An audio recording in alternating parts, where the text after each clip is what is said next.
very happy today to be speaking to Dr. Dennis Khoo, who is a veteran banker and recently started his own digital business consulting business called All Digital Future. Dennis has been involved in retail financial services and digital banking for the past 20 years. The most recent when he was the CEO designate for a digital wholesale bank in Singapore, and before that he headed the Tomorrow Digital Banking Group at UOB. For most of his financial services experience, he was running the retail and consumer banking business of UOB and prior to that of Stanchart. Very happy to be speaking with you, Dennis. And most of your career has been in retail and digital banking. That's right. Now, in 2016, 2017, you were asked to head Tomorrow. Yes. Okay. At that time, when you started the digital bank, what did you have in mind, or what did the bank have in mind when you started the digital bank? What was the objective starting then? Why start a digital bank? As your book, and you recently wrote a book, Driving Digital Transformation, the difference between digital banking and creating a standalone digital bank. Back then, what was the driving force for Tomorrow? I think the first thing was that the future is very likely going to look very different from today. And therefore, one of the things we wanted to figure out was how do we respond in a future that will look very different.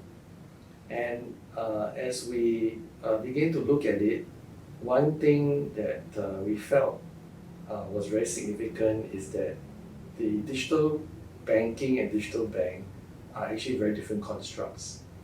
And once you understand that they're very different construct, then you understand also that it may lead to potentially different futures. And the key difference in my mind is that digital banking is really a channel, right? Just as a branch, ATM, call center, internet banking, mobile internet banking, mobile app banking, these are all channels, right? Mm-hmm. And the purpose is to serve customers at lower cost and to get them to self-service so that it's lower cost. This, however, doesn't adequately address what a digital bank does. Mm-hmm. And in our thinking, a digital bank is really looking at higher and higher experience costs, which means better and better engagement, better and better experience at lower and lower costs on a continuous basis.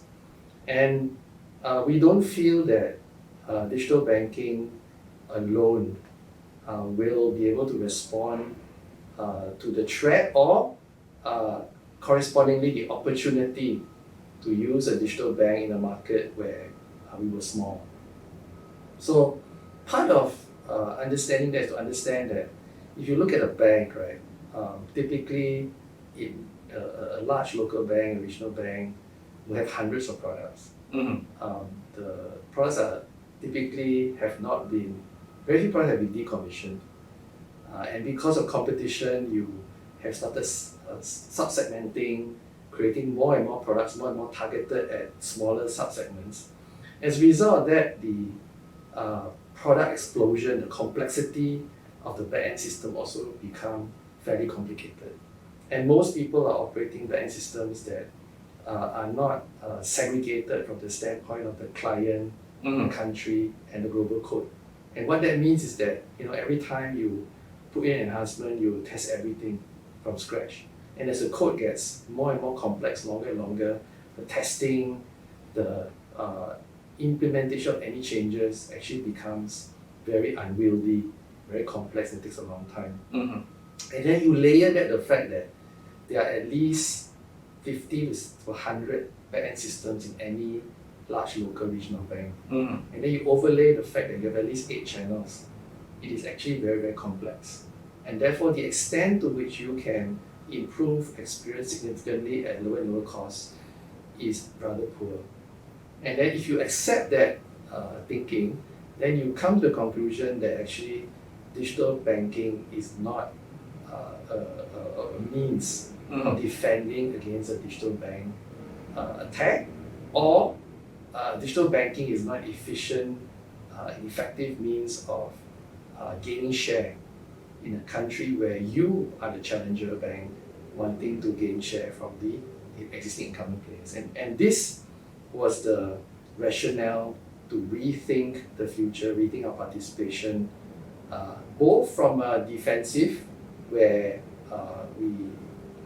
UOB is a large local bank, and where UOB is a foreign bank playing. Okay. Back then, 2016, the landscape was still very different. Yes. The perspective about fintech and about disruption is quite different. Standalone digital bank haven't actually taken root yet. There weren't many of them like there are today. Yes. What were the early kind of measure of success that you think you need to achieve? Was it an experience-based one?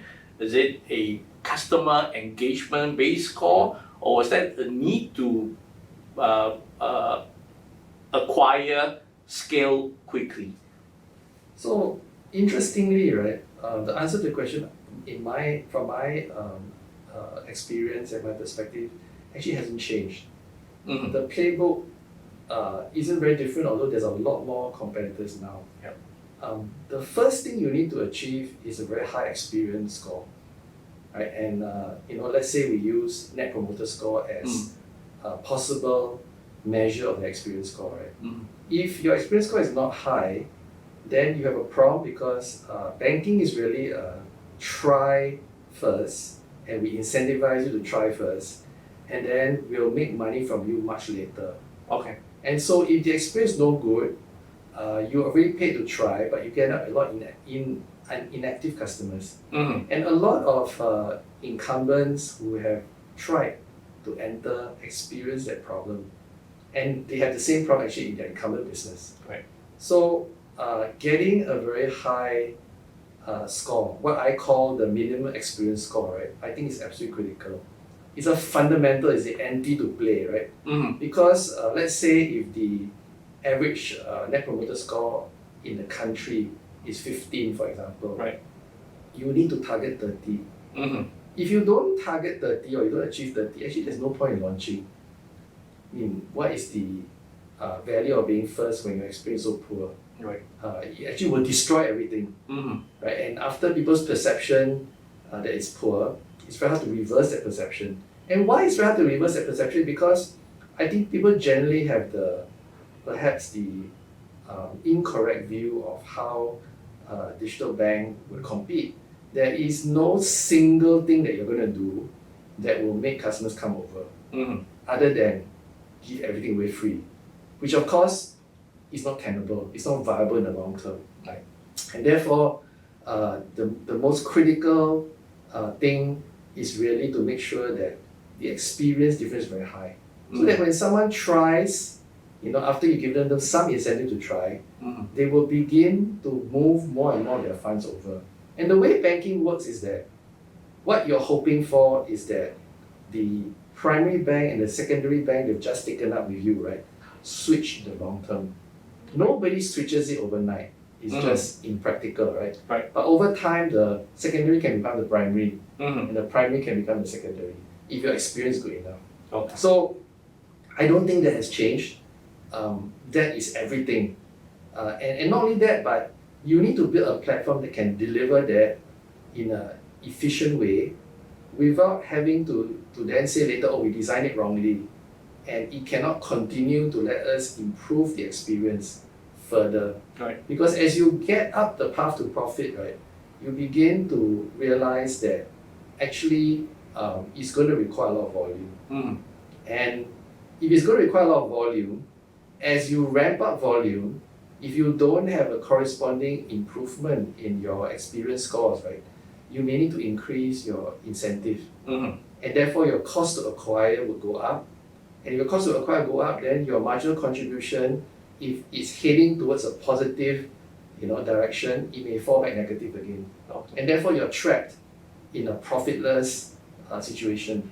So yes, to me, and that's why I articulated it in my book, you're not actually after a minimum viable product, you're after a minimum experience score. Mm-hmm. And that minimum experience score requires you to take a number of pet peeves, things that are not done very well, string them together and orchestrate end to end that is best experience that you can find in the country. Mm-hmm. And if you do that, then people are likely, once you incentivize them to try, to stay and be active.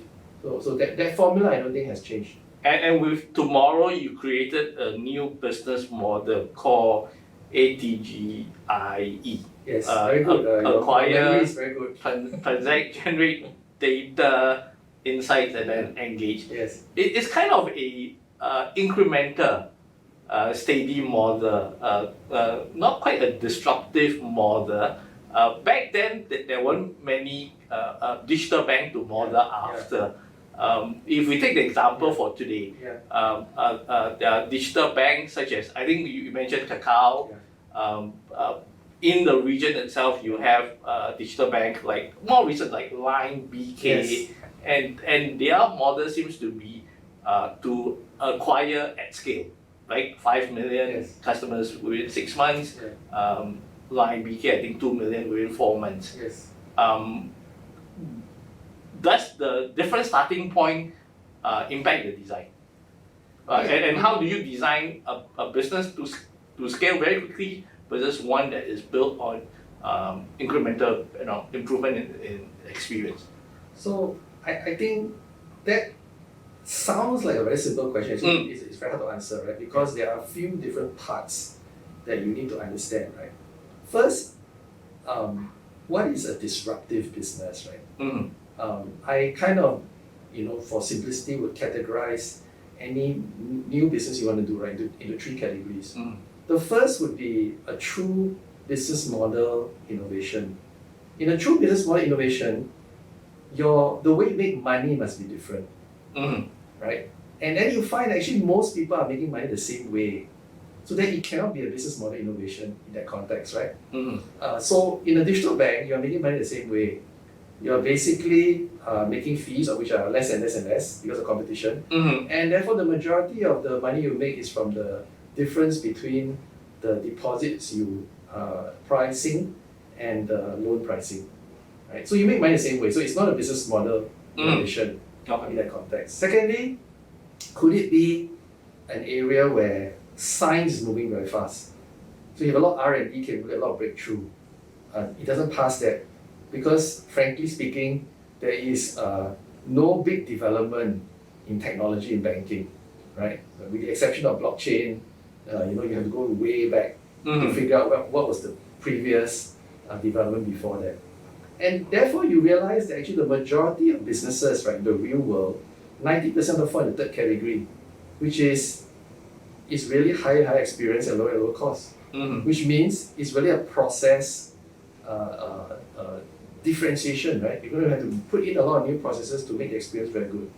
Now, then the question is, okay, at what speed can you acquire? Naturally, if you can get yourself in a situation where your competitors are really backward, right? That means their net promoter score potential is negative.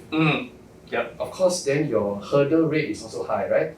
So if your industry net promoter score is negative 10, right? You want to be double that, right? That's just 10. So your work is a lot easier if you find yourself in such a country. If you find yourself in a country where it's 30, then it's very difficult. So if we were to give an example of a country, let's say South Korea, if we talk about Kakao Bank being 2-3 times of what the other KB and so in that sense they had a leg up, right? Because the rest of the banks are nowhere near an experience. Then of course it helps that you have a mother that can imbue on you very good genes, right? So their good genes is that everybody knows Kakao, and if everybody knows Kakao, then your marketing is much less. And if your marketing cost is much less and the standard's not very good, and your standard is pretty high, then the formula is there, right? So the formula hasn't changed. It's just the speed of acquiring has changed, right? Now, if you are not Kakao, you don't have the kind of mother. Exactly. Your parents are regular men on the street. Your parents is a regular bank. Yeah, A regular that incumbent bank. is the hard yards. It's Mhm. the hard yards of acquiring. Yeah. And the best way to acquire is to make people recommend, to make people say that, yeah, banking should always have been this way. Uh-huh. And that's the formula, right? And that's why your advocacy score needs to be very high. Mhm. So regardless of whether your genes are good or your genes are not so good, Yeah. your advocacy score must be high. Yeah. It's just that you get an accelerant, a catalyst Mhm. that allow you to climb to millions very quickly, right? Yeah. And then you're fortunate, you're in a lucky situation. So talking about creating that experience, that 2-3 times of NPS score type of experience, Yeah. and whether that is intrinsic within the organization, or you need to bring that or kind of graft that in from external. I would say, and this is a sweeping statement, right? Mhm. So it's not going to be true in all cases, right? In general, my experience in banking tells me that it's not, it's very hard to find it in banking. Mm. You might find it in some parts of a consumer bank, Mhm. right? But I think it's rare to find. And therefore you find that actually, if you study the Net Promoter Score of most banks in most countries, Mm. most banks are laggards in Net Promoter Score. You might have a few, right? Like, Commonwealth Bank Australia that traditionally are very well known, Mm. right? To be very focused on experience and Net Promoter Score. And if you overlay that with the fact that if you look at how banks have traditionally competed, right? The 6 P's of competition for a bank, any service organization, right? Would be people, Yeah. place, product, price, promotion, and process. Mm. Right, that's a typical service company, 6 Okay. P's. The key really is therefore that people are fallen by the wayside, place has fallen by the wayside, product, if you're entering through transactional banking, and there are very good reasons why you need to enter through transactional banking, is commoditized. Right? So what you're left with is really 3 other P's, of which price and promotion you are trying to use sparingly because interest rates are very low, Mhm. margins are very compressed. Mhm. But you're How a much low more cost can you- producer, so you have some. Yeah, so you have a bit more room in the sense you're a low-cost producer. Now, I must say that it's probably very hard for any incumbent bank to be the low-cost producer because then you need to have a dual axis change, right?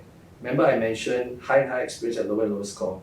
I would say that back in 2017, I only tackled one axis, which is high and high experience, because I think to tackle 2 axes simultaneously is quite difficult. But increasingly you have to do that because the incumbents cannot withstand the onslaught from the challengers with completely streamlined product, new technology.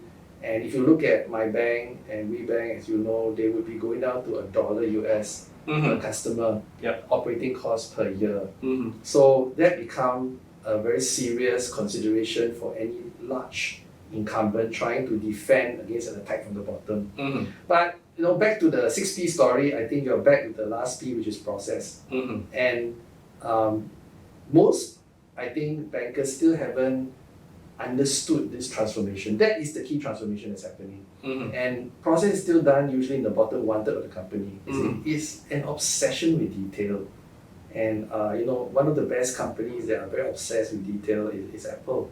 Mhm. So Apple, if you think about it, is experienced at low and lower cost, Mhm. right? So if you look at the laptop isn't really a business model innovation, right? You make money the same way. Yep. Is the science moving very rapidly? No, right? So it's high experience at lower and lower price.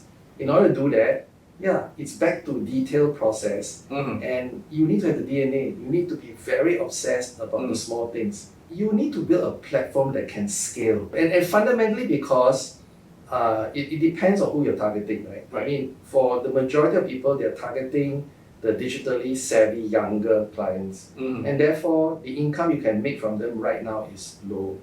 If the income is low, right, or for that matter, you are targeting the unbanked, the underbanked, then your revenue is small. If your revenue is small, in order to make profit, your cost must be low, right? So that's a prerequisite, and it's tied to the fact that your cost can't be low if your process isn't good. So process is required for both low cost and high experience, and this is I guess a facet of the capability that I would say that generally banks are not very good at and not very interested in.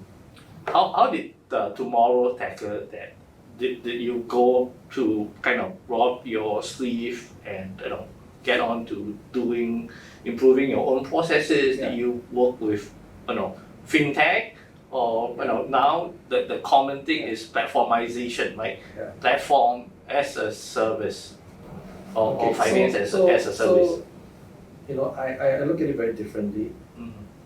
If you are trying to optimize the bank's balance sheet through a platform, it's really increasing your sales, your reach, right? You're not fundamentally doing anything to change your competitiveness, which can be dangerous later on, because you become over-reliant on a platform, right, as your main, perhaps, chief source of growth. So that can be very dangerous for the bank. Does it free the bank to do the acquiring part and kind of the platform does the client fulfillment? I think one of the things is that it doesn't, because you are reliant on the partner usually, right, to bring the customers. So you become reliant on the partner for acquisition. And I don't think the industry is sufficiently horizontalized. And in my book, I contrast the horizontalization of the computer industry versus the same effect in banking, right? And I believe it'll take a much longer time. So that model works if I'm a bank that I feel, look, I'm not very good at UI. I don't really enjoy the alternative credit scoring. Right? Yeah. So what do I do? Oh, I'm safe. People trust me. They put their deposits with me. They know that I manage risk well, and therefore that's what I do.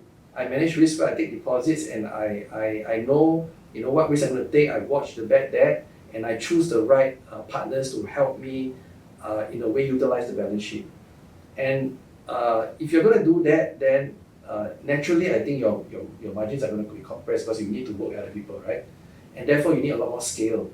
And I don't think that you can do that easily in banking because we don't have the standards that allow the scale, right? Whereas the standards were established globally in the computing industry and therefore allowed that scale.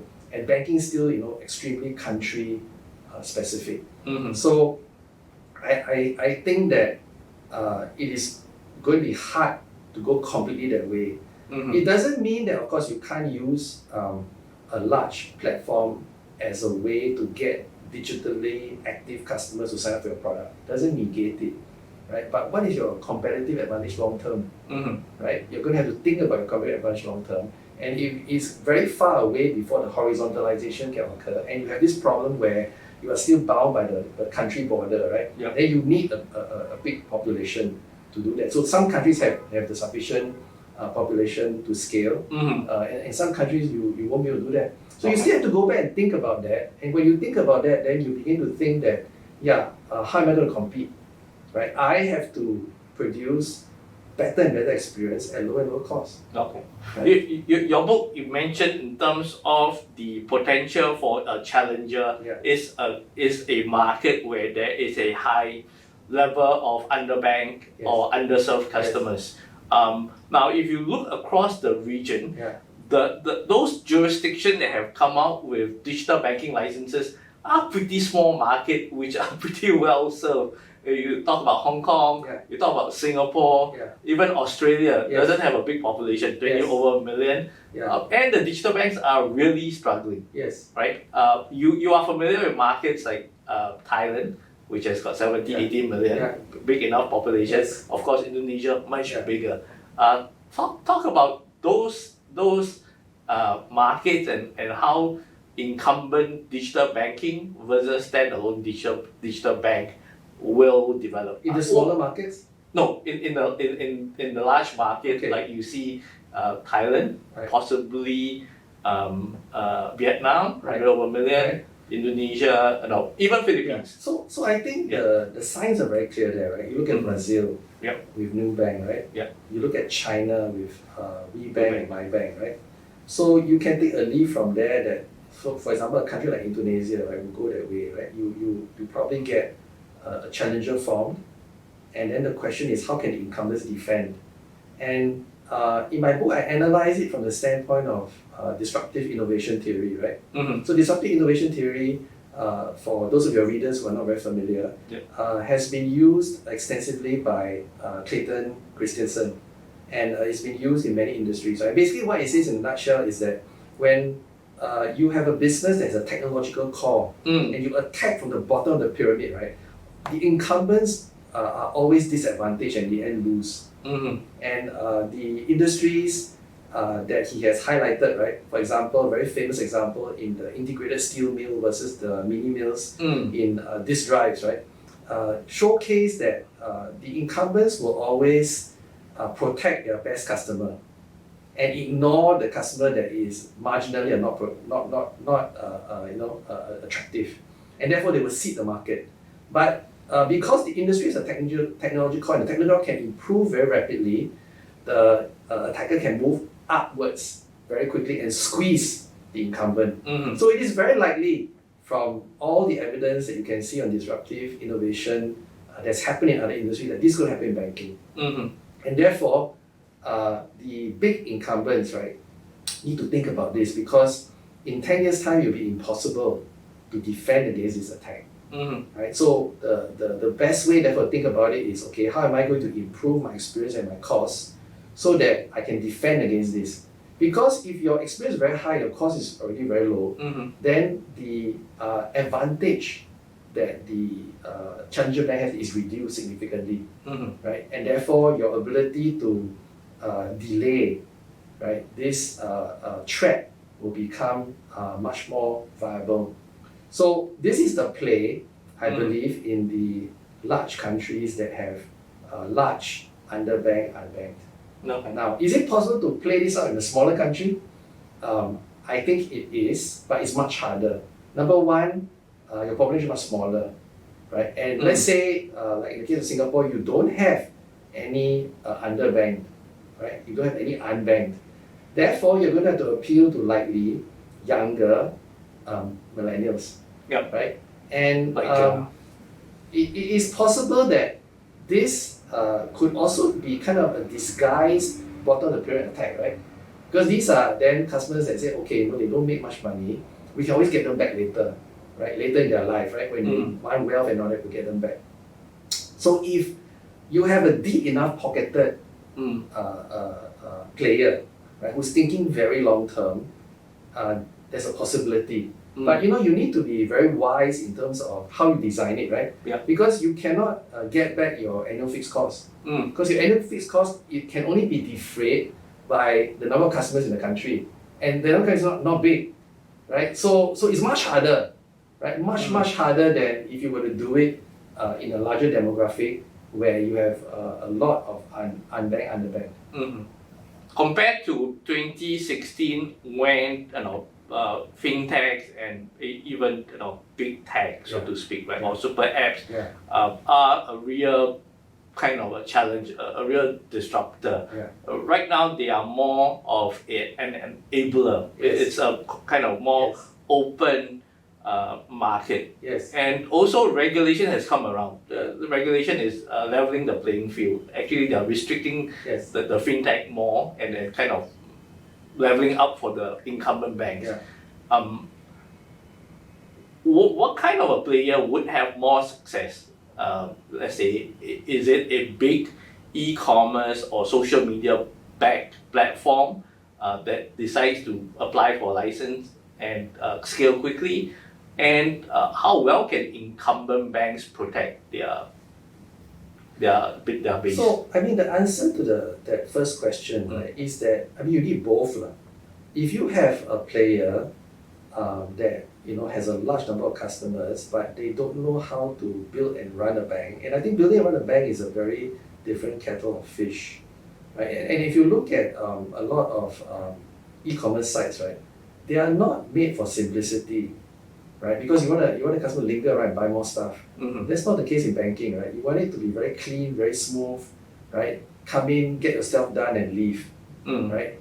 And or not even come into the bank, right? You want to embed yourself somewhere. You want to be everywhere. There's a difference between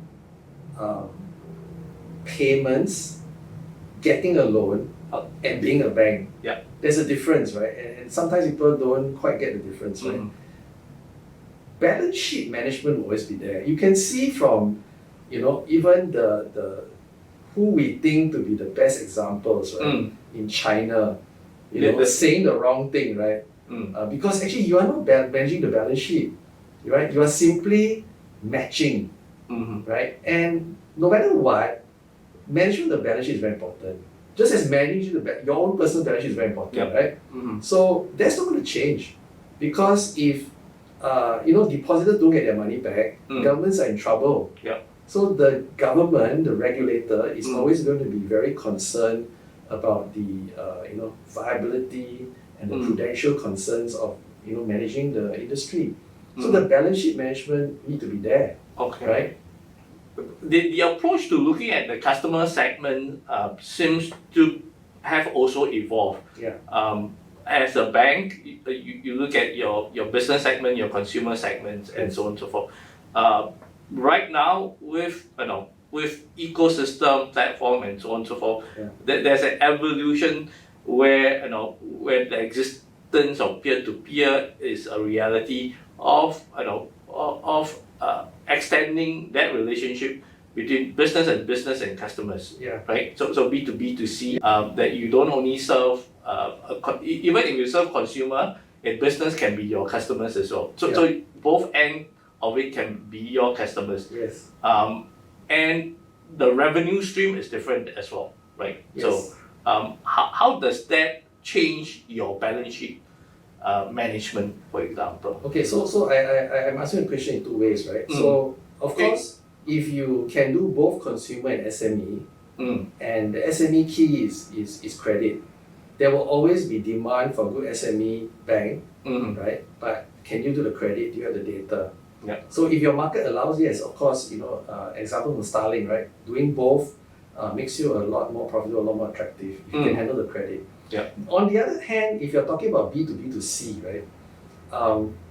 My own personal involvement, we partnered with a company called Tech, right? So Evertech, right? When it gets big, it will be regulated. You look at China, when it got big, it got regulated. Actually, the whole market evaporated overnight. So that's the thing about financial markets. That people have to realize that if you're big and you become a danger to the system, you're going to be regulated. So it's a temporary thing, right? It's not going to exist forever, and there would be something wrong, because then your risk equation is wrong, right? If a B2B could manage risk better than a bank, then there's something wrong with the way the whole thing is set up, right? So I think, yes, B2B2C can get some traction. If it gets too big, you become a bank, you'll be regulated. Okay. And in China, that's being regulated because of the exposure, right? Or potentially. And it will happen everywhere. The foundational reasons for why it happened are the same. Okay. And in terms of the segments, now for the wholesale part of the business, between institutions and even as a digital bank, you can serve other banks as well. Right? Like WeBank. Although it's got 100 million customers and more, it serves other financial institutions in terms of being an intermediary, them as providing funding, and then and WeBank itself acquiring the customers and so on and so forth. I mean, that's really a balance sheet equation, right? You don't have the balance sheet to really acquire so many customers, and therefore, if there was a way to have a more fungible balance sheet situation where you could partner with other people, it's really a balance sheet equation, right? So if the opportunity is there, then you're basically just increasing your balance sheet by having partners. Your book is called Driving Digital Transformation, right? And lesson learned from building the ASEAN first digital bank. Digital bank. And it's got a very nice forward written by Mary Hyun, the CEO of Stanchart, a former colleague of yours. And she talked about it calling out a lot of the dilemmas Yeah. that incumbent banks, a lot of the hard decisions that they make. Yeah. And you yourself mentioned that in the book that one of the greatest barrier is bureaucracy within the bank. Tell us more in terms of as this, especially with COVID-19, right? It's kind of accelerated this whole digital transformation. How much of it is reactive, and how much of the digital transformation that you see is really strategic and long term? Sustainable versus this. I would say that the industry is still in transition. Mm-hmm. You can see that from the fact that you are able to count, perhaps in just your pair of hands, Mm-hmm. the number of incumbents that have put out digital banks. And some banks are still saying, no, there's no need, right? Digital banking is good enough. Yeah. So I think banks are still finding themselves as far as this is concerned.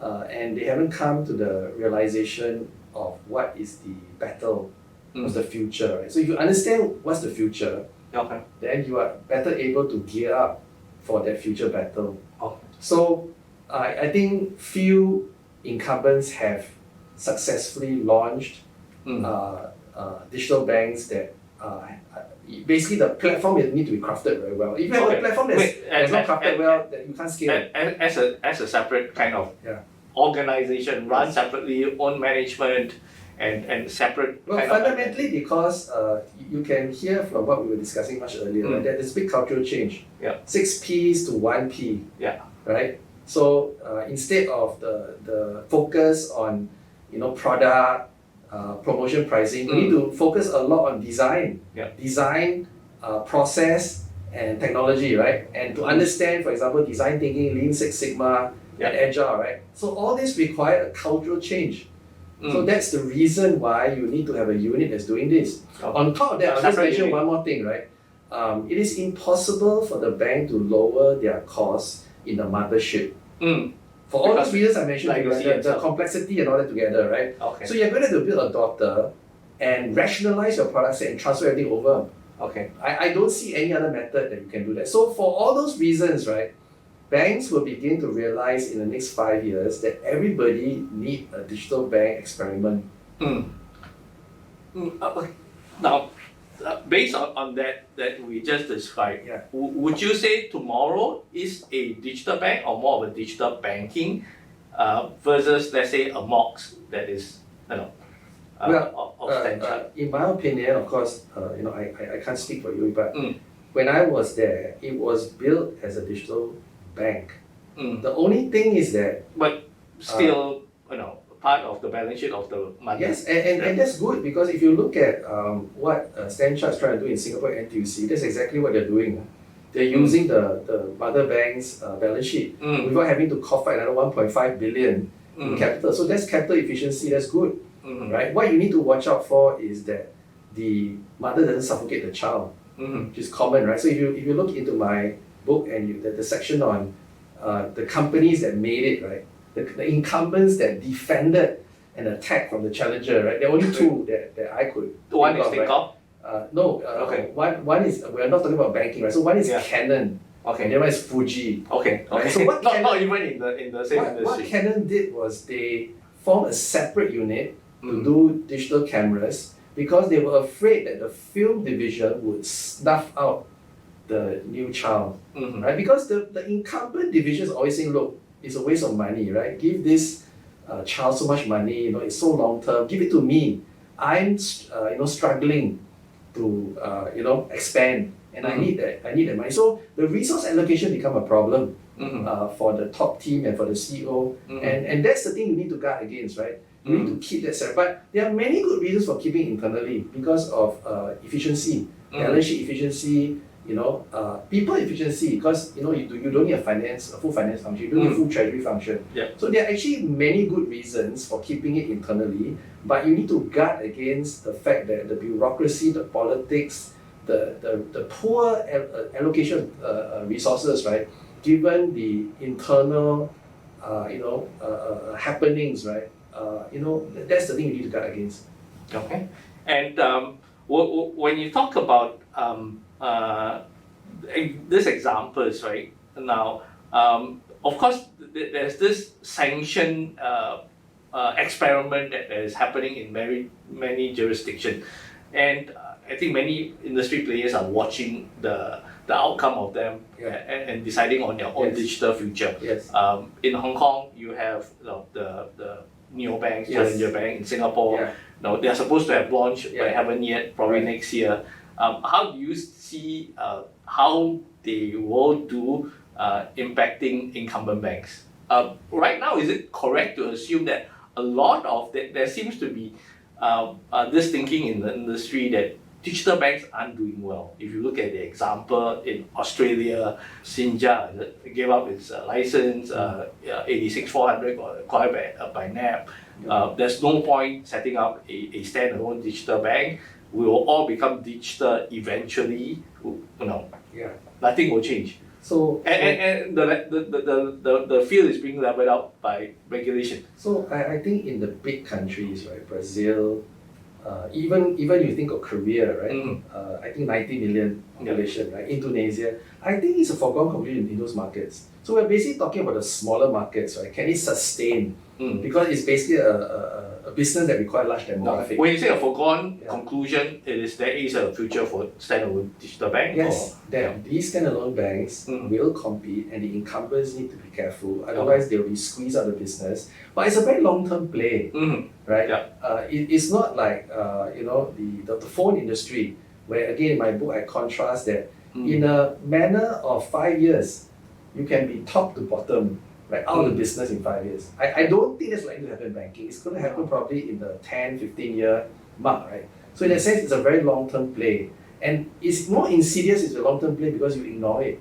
And then by the time you realize it, you actually can't do anything about it really, because it has taken many years, right, to reach a position where the attacker has very high experience and ever lower cost. And you cannot replicate that overnight. So I think in those countries, it's foregone that all the big banks need to think about this and need to be prepared for it. In the smaller countries, it's a question of viability. It's not that you cannot build something desirable, but is it viable, right?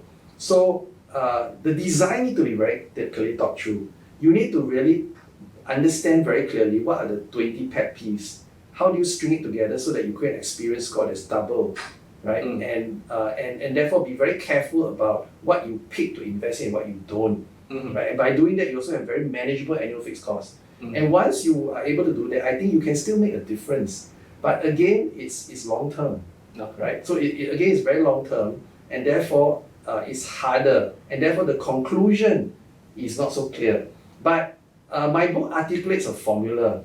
If you follow that formula, your probability that you will not make the most obvious mistakes and therefore have a much higher likelihood that you can get to the path to profit in the fastest possible way is there, right? So we should follow that clear model. That model is based on the acquire, transact. Well, not so much that, right? The model is based on the fact that you have to design it properly. ATGIE, what you mentioned in terms of the model, right, is more the third differentiator. The first differentiator is that the transactional banking must be very good. The experience score must be double. The second one is that there's a lot of service improvement you can do. And there's a lot of capability you can acquire and continuously learn to make it better. And that's, for example, using chatbot, making the service better and better and better at lower and lower cost. The final bastion is you use data to be more proactive, to increase the experience even further.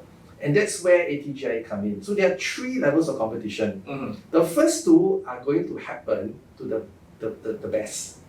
The best 5 banks, right, in this space, in the digital space, are going to achieve it. Right, it's a matter of time. Right now, if we look at the standalone digital banks, right, there are quite a number of them. Versus this, incumbent banks, one-off digital banks. What are some of the banks that you like, that you think are doing the right thing? I think Starling has done a good job. I think they're going for quality customers, and I think they've thought through, the whole a way money is made, right? And they know that loans is the key, and therefore the focus on SME. So I think their basic strategy premise is good. Okay, but not quite reaching profitability yet. Well, as far as I know, they have been declaring quarterly profit. They might soon reach a year where they have annual profit. So they're quite close to reaching that level, right? And then you have the ones in the big countries, right? The new banks of the world.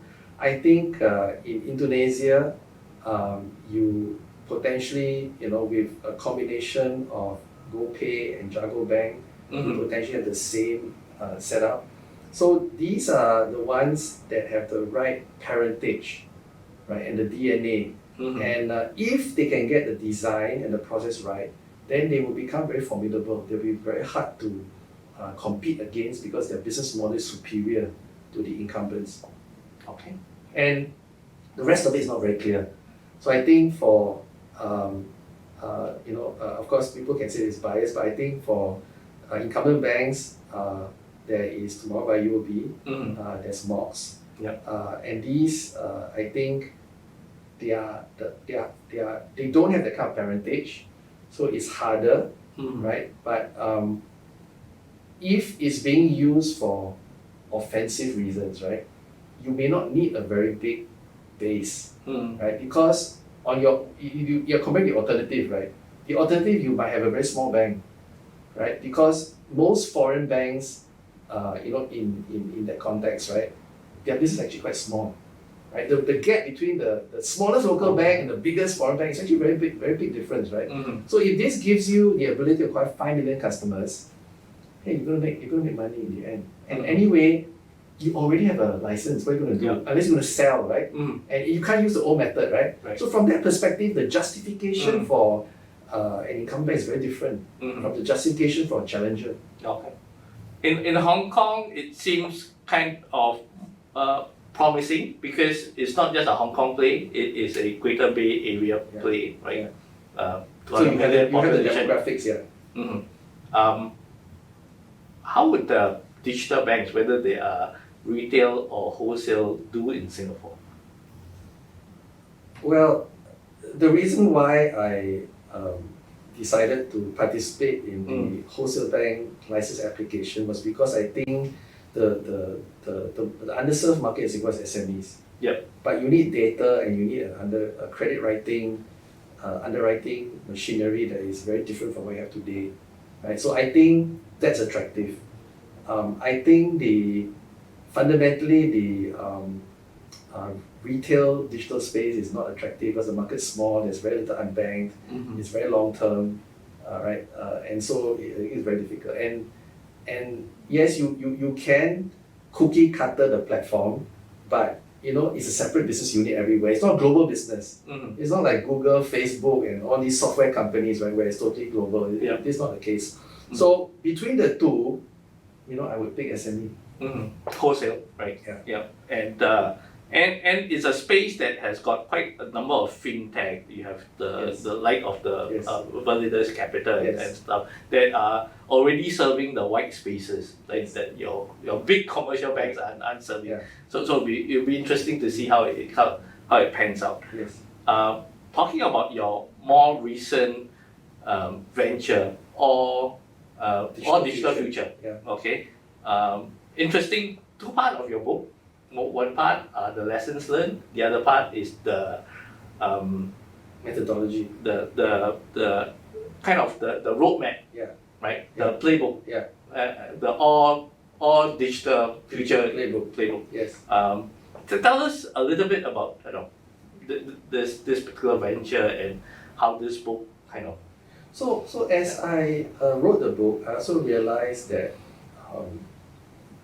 there are many companies, not just in banking, right, doing digital transformation. Digital bank is simply a very big, very complex digital transformation in an incumbent bank. And this is being repeated in every single industry because I think today, if anybody's asking why I need to digitally transform, then I think the business is lost already, right? So the question is no longer why, right? What, right, is unfortunately, the state of the affairs is that there's too many people who think they know what. And so when you Google, you find that there's all this cliche, right? Oh, and ensure that you have top management support, hire the best team, and stuff like that, right? Stuff, which isn't that it frankly is not helpful at all. So the key is really how, right? And realizing that, I created a methodology called the All Digital Future Playbook that takes my learning and generalizes it into a methodology that can be applied across any industry. And what I discovered in this process is that it became very obvious why the failure rate is between 95 to 70% of all digital transformation don't meet the objective. In fact, in 2018, IDC projected that of the $1.3 trillion spent, right, 800 billion is actually wasted in some white elephant initiatives, right? Because it's complicated, right? There's actually no method, right? You have a lot smaller approaches, design thinking, agile, lean, change management, something that takes all these different myriad approaches and puts them into a complete playbook, right? For the most senior executive in charge of the transformation and his direct team, right, does not exist. And then when you think about it and you go through the experience I've had where you have to deal with such complexity, right? And also circular interactions within the company, everything affects everything else, right? You then feel that, yeah, there is value in creating something like this that can really impact businesses and therefore have big impact in the world if I can get this methodology adopted and pervasive, you know, and that's really why I set up the company to do that. Okay. Writing the book and creating All Digital Future from the perspective of someone who has done it, right? How much of a help is it, or how much of a hindrance is it? Help, obviously, because you've done it. Hindrance is, are you just limiting this based on your experience versus kind of maybe a wider empirical, look into what other banks are doing? Yeah, it's a great question. I think the fundamental principles of what I'm talking about, right, from a playbook perspective, I think they're rather universal, right? So the playbook has 4 dimensions. Like when you tell anyone about these 4 dimensions, they say, yeah, okay, it makes sense, right? You got to look at the customer, you got to produce something desirable, right? The customer wants. You look at the business to provide something viable. You've got to ensure that you can feasibly bring it to life, right? Which means you need like capabilities for the people and leadership. So at this level, yeah, it's very logical, very sensible that this is what you do. But the next level down, each of these dimensions will further break into elements. There's 19 elements, right? And these 19 elements break into 56 considerations. So by the time you reach level 2, level 3, there's an exponential complexity. So from that perspective, I understand the map, being able to tailor this map to your situation, I think the principles are universal. It doesn't really matter whether you are in industry A, industry B.